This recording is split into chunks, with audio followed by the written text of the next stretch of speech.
प्रस्थान 20 अध्याय 1देखि 17 पद। शीर्षक छ 10 आज्ञा।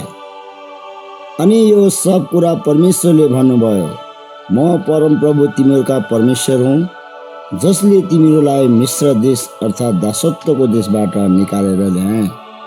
म बाहेक अरू कुनै देवता देवीहरू नमान्नु, आफ्ना निम्ति खोपेर कुनै किसिमको मूर्ति नबनाउनु, माथि आकाश अथवा तल पृथ्वी वा तल पानीमा भएको कुनै कुराको आकारको प्रति मूर्ति नबनाउनु, तिनीहरूका सामु ननिउरिनु, तिनीहरूका पूजा नगर्नु, किनकि म परमप्रभु तिमीहरूका परमेश्वर डाहा गर्ने परमेश्वर हुँ।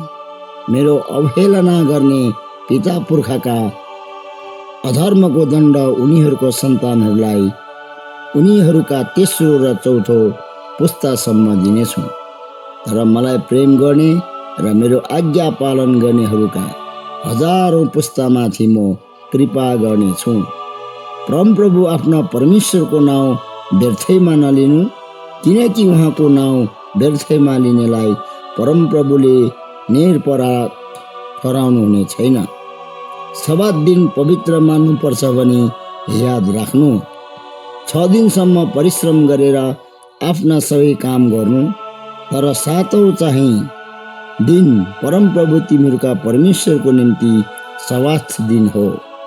त्यसमा तिमीहरूले केही काम नगर्नु, न त आफ्नो छोराले, न छोरीले, न कमारा कमारीले, न गाईबस्तुले, न मूल ढोकाभित्र भएको परदेशीले केही काम गरोस्।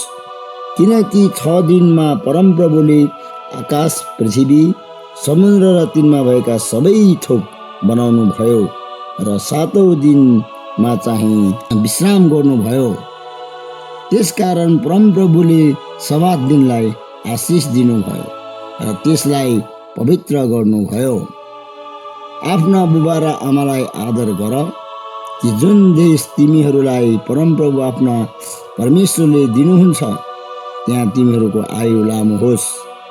हत्या नगर्नु, व्यभिचार नगर्नु, चोरी नगर्नु, आफ्ना छिमेकीको विरुद्धमा झुट्टो गवाही नदिनु, आफ्नो छिमेकीको घरको लालच नगर्नु, आफ्नो छिमेकी कि पत्नीको लालच नगर्नु, आफ्नो छिमेकीको कमारा कमारी, गोरु गधा वा त्यसको कुनै पनि थोकको लालच नगर्नु।